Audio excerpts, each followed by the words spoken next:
Welcome to Explore. I'm Mary Ruth Snyder, and we are coming to you from the Rogers Studio on Rob Ron Road in Campbell River.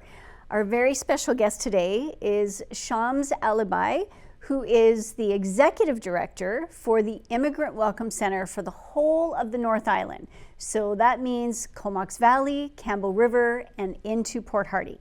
Shams, welcome, and thank you so much for joining us today. Well, thank you very much for inviting me to be on your show here today. Now, one of the things we like to do when we start these shows, because you are new to our community, and we like to kind of dig into your background and figure out where you came from and what your journey was. And so where were you born, and where did you spend your childhood years? So I'm of Indian heritage. My grandparents come from Gujarat on the west coast of India, and they came in the early part of the 20th century to East Africa. So my grandparents came to Nairobi, Kenya, and my grandfather actually worked on the railroad that went across East Africa. Oh, wow. And that's how they started their journey living in Kenya. And my parents and my brother and I were all born in Nairobi, Kenya. Okay. And my father was quite an avid businessman, and he started a bicycle shop in Nairobi. And he was very ambitious and curious about the world, and eventually moved to Kinshasa in the Democratic Republic of the Congo. Okay. And that's where I spent my early years as a child. I have great memories of the outdoors and the jungle areas and the picnics that we would go to as young children. But it wasn't very politically stable. So at the age of 7, my brother and I migrated to the United Kingdom. Okay, just you and your brother? Yes, my parents carried on in Kinshasa, and my brother and I went with extended family to the United Kingdom. Wow, how old were you when you I did was that? 7 years old at that time. And how about your brother? How old was my he? brother was 12 years old. Wow.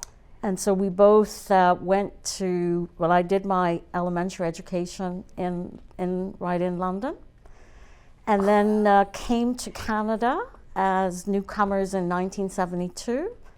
And I went into grade 8 at Eric Hamber School in Vancouver. And so I've been in Canada now for more than 50 years, and feel very privileged actually with the kind of education that I have been able to access. Right, of course. So there's a couple things there I'd like to unpack. So how did your parents stay? Yes, my parents stayed in the Congo for many years. Okay. My father didn't actually immigrate to Canada until I would say the middle to late 70s. Okay. So, and were you with grandparents or aunts and grandparents actually that took I was you with to my England? grandmother. Okay. And it was a very interesting childhood, and I think she had quite a strong influence on me. I think because my father was a businessman, he loved to travel and he was very curious about the world. And I went to university at Simon Fraser in Vancouver. And I eventually went back to the UK and studied Arabic at the School of Oriental and African Studies. I'm of Muslim background, so the Arabic language is something that's been part of my upbringing for a long time, and I really wanted to study it. Okay. And then I came to McGill and I did a master's in Islamic Studies. Oh, wow.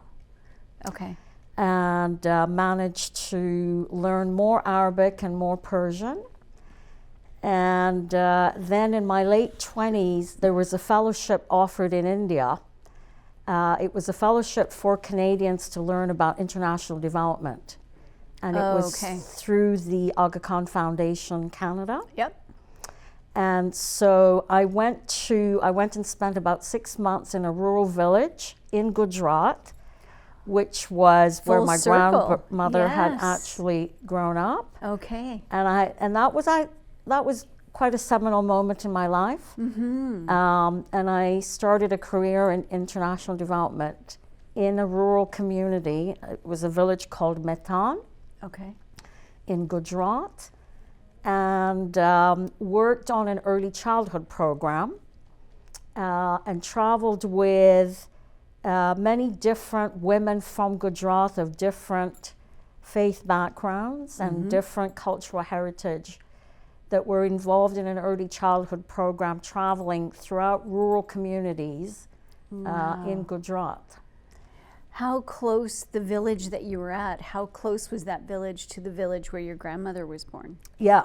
My grandmother actually was born in a town. It's now a major city. It's called Ahmedabad Okay. in Gujarat, but it's like a 3-hour bus ride to the village where I ended up working. Okay.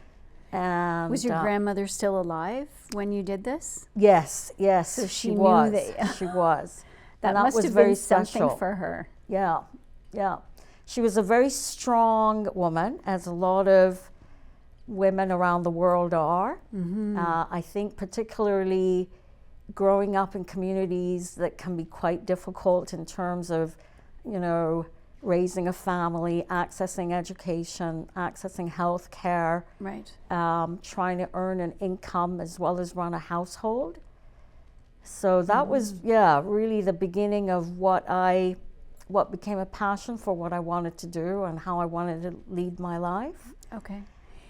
And so, Wow. yes, So how long were you in England for? From 7 till till 12. 7 to 12. So that 5 years in London, and again, going from Nairobi to the Congo to London, like we're talking worlds apart, yes?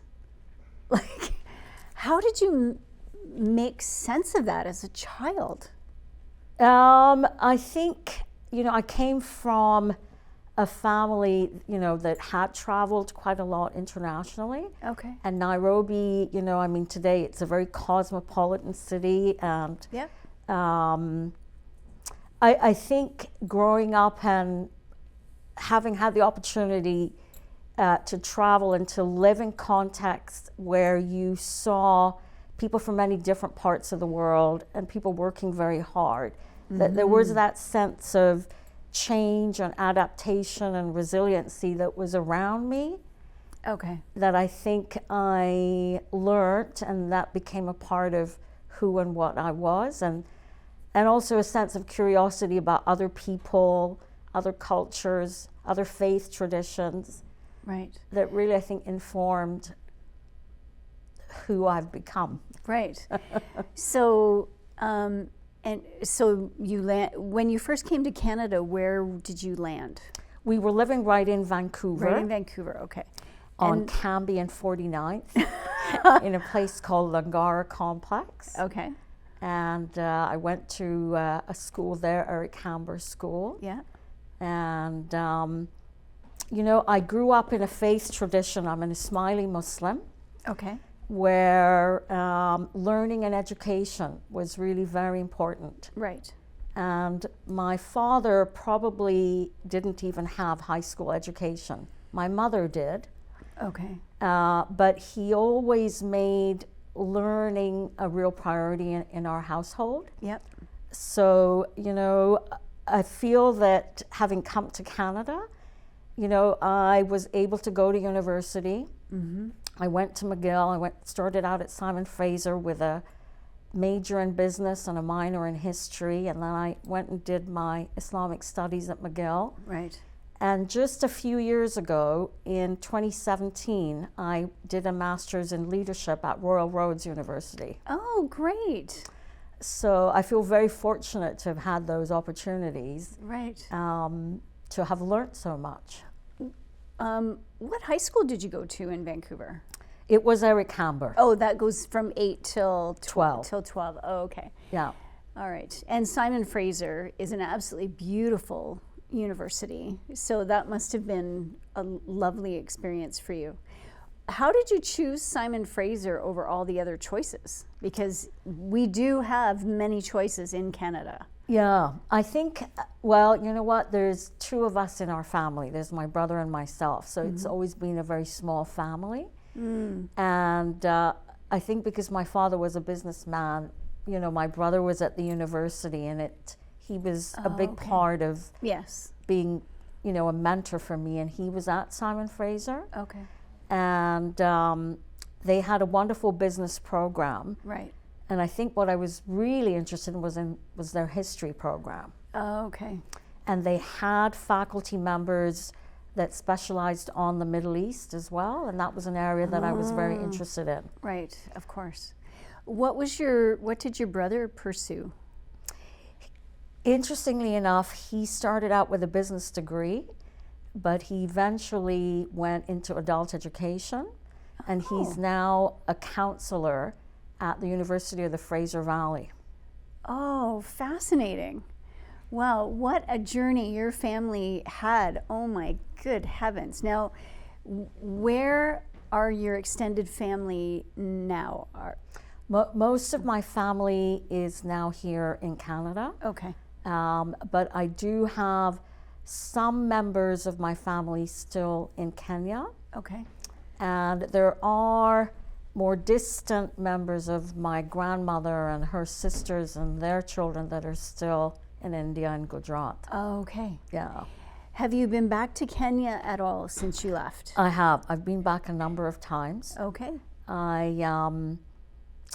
In my professional work, I worked in international development.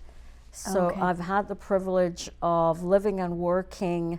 I did in India when I started, and then I've worked in the former Soviet Union, in Tajikistan and Kyrgyzstan. Oh, wow. Setting up schools in both of those countries. They were actually private schools. They were called Aga Khan schools. Okay. There's networks of these schools around the world. Oh, okay. And then more recently, I spent about 5 years in Egypt, in Aswan, in the south. Okay. What were you doing in Egypt? It was actually, very interestingly, it was another program that was funded by Global Affairs Canada. Okay. And it was targeting young Egyptians and especially young women. And it was a skills development program. It was called the Aswan Skills Development Program. Okay. And Egypt has very high levels of youth unemployment. And really? This is, very high levels of youth unemployment. Our doors are open and we need, okay, carry on. And so this program was funded by the Canadian government. Okay. It was part of the Aga Khan Foundation in Egypt. And we ran a continuing education center that offered skills development to women in particular. There was also an entrepreneurship program. And it's a traditional part of Egypt. Aswan, like many parts of the country still are, the majority of the population still lives in the rural context. Oh, okay. And so there are higher levels of unemployment. And for young women that want to start working and pursue careers, it's really quite difficult. So we had a very nice program that enabled young women to learn entrepreneurial skills. We would bring in experts in the field from Cairo. And the whole field of entrepreneurship is an area of enormous growth in a lot of the southern part of the world. Right. And we offered entrepreneurship training to young women.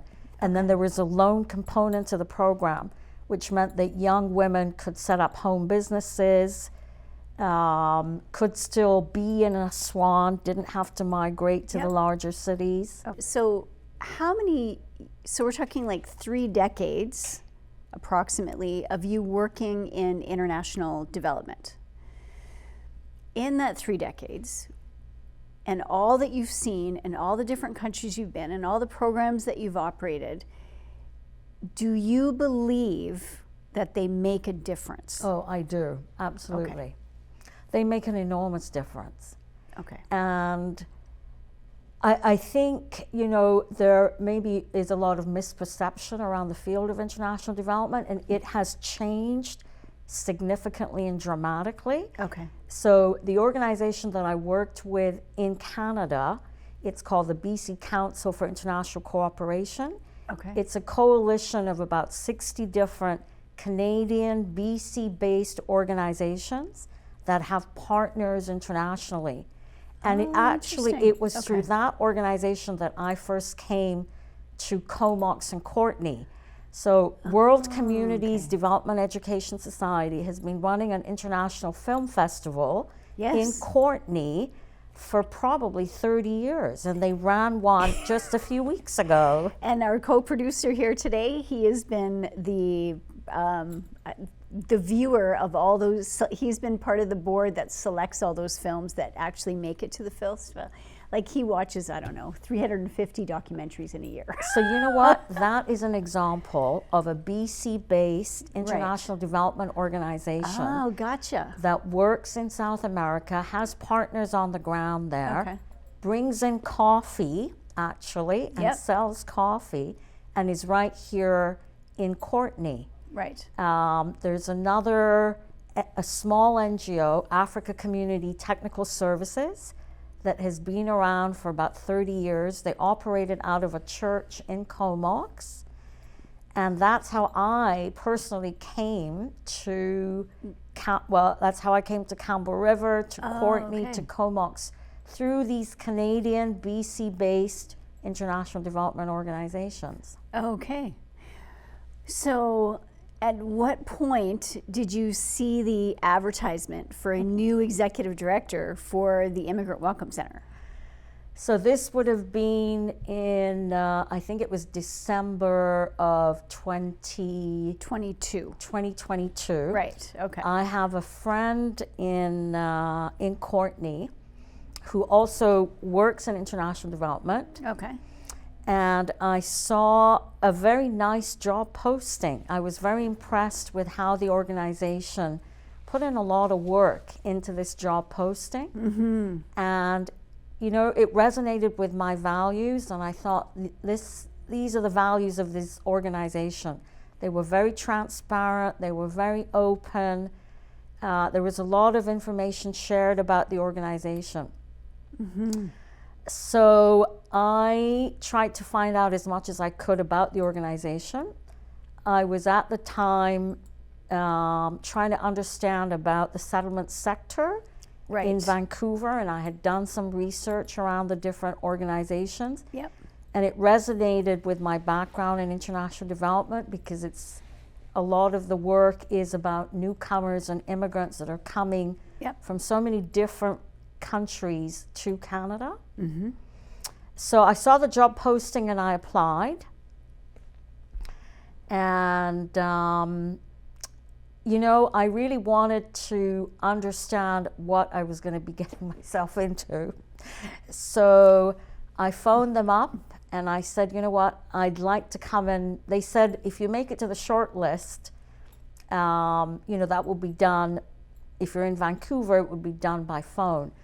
And I said, well, you know what, I'd like to actually come out at my own cost and meet with the board members that are going to be interviewing. Mm-hmm. And so I did, and I came and I met with Jim Preston and Julian and Jim Brennan, Doug Preston, Jim, and Julian and Karen Evans, who were board members of the organization. Right. And, you know, there was a sense of their commitment and their leadership for the organization. Yes. That spoke to me very loudly.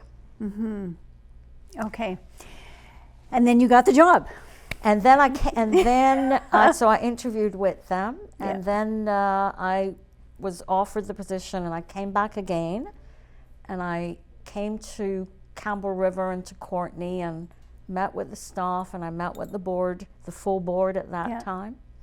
And then I was offered the position, yes. So you've now been in the position for 8 months. What would you say you've learned in the 8 months that you didn't necessarily know before you started that has impressed you?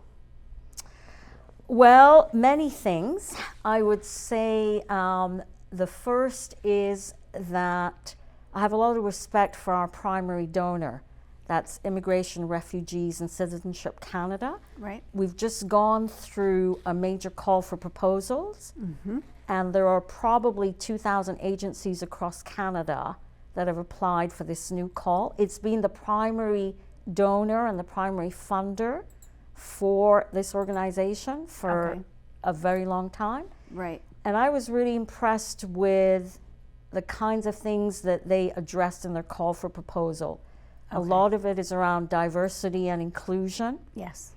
And, you know, LGBTQ plus, and making sure that not only do we encourage that within our staff, but how do you facilitate that and those conversations with newcomers that are coming here? Right.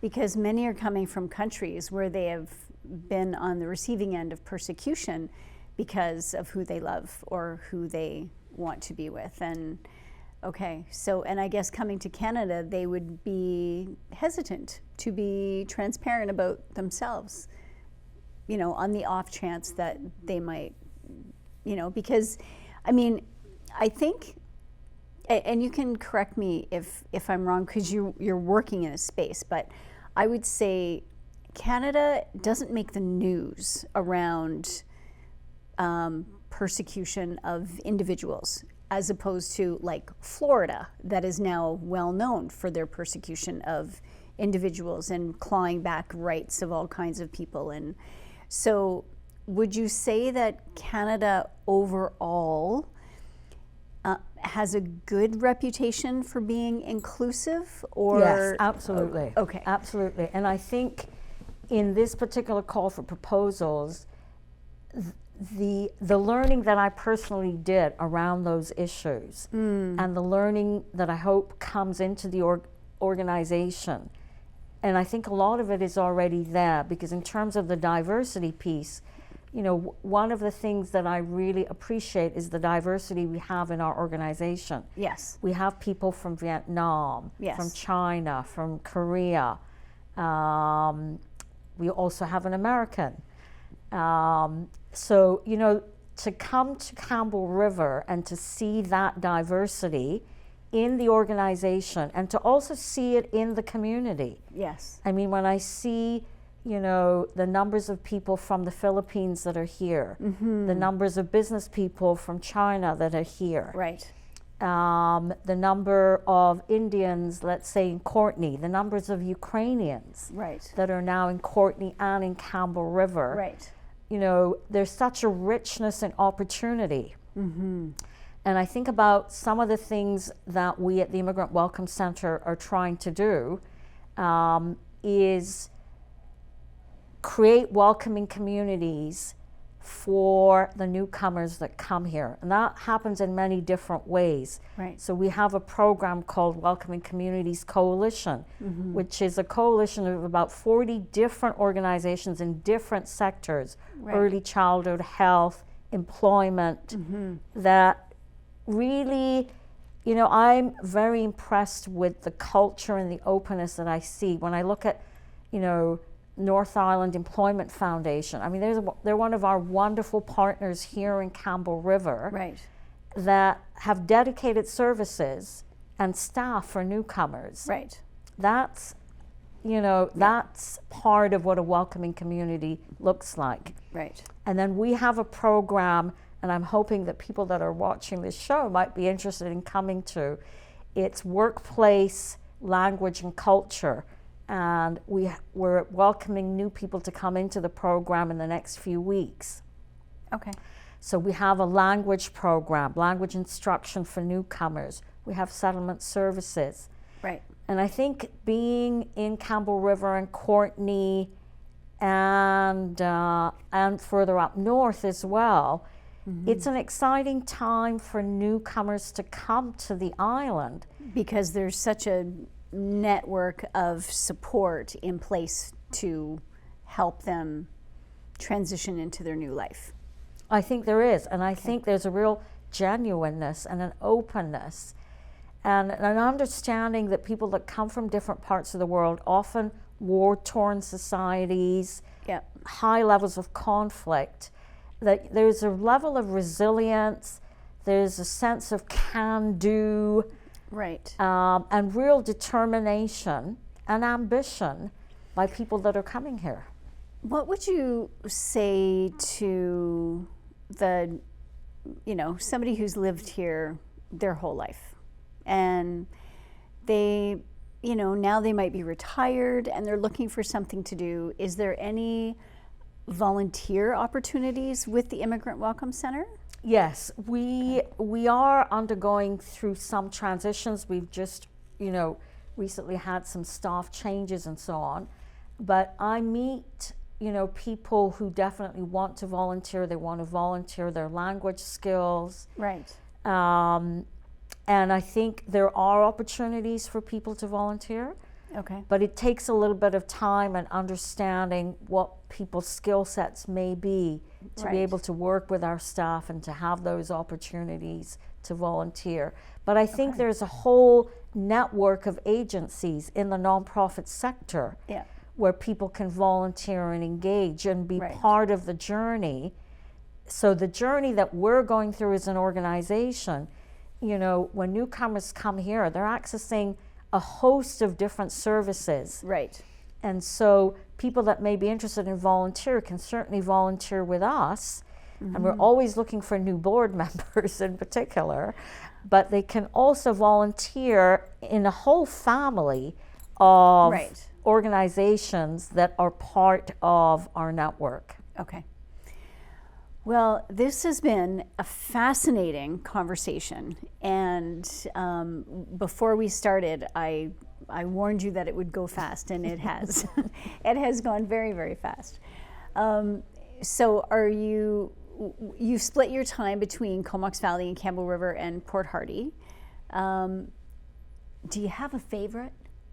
Sorry, I shouldn't ask you that. You know what? I'm learning about the richness and the strengths in each community. Okay. And obviously I like being in Campbell River because this is where I'm naturally living, and I love being able to walk outside my door and be at the ocean. Yes, exactly. But I also like the quaintness of Courtney. Yes. And the kind of diversity that you see quite easily when you walk outside there too. Yeah. They're wonderful communities to be a part of, and I feel very privileged to be here and to be part of it. Well, Shams, thank you so much for joining us today. We really appreciate your time, and we wish you all the best as you continue to lead this amazing organization for the North Island, the Immigrant Welcome Centre. And thank you again for your time today. Thank you very much. Thank you for watching this edition of Explore. Please join us again.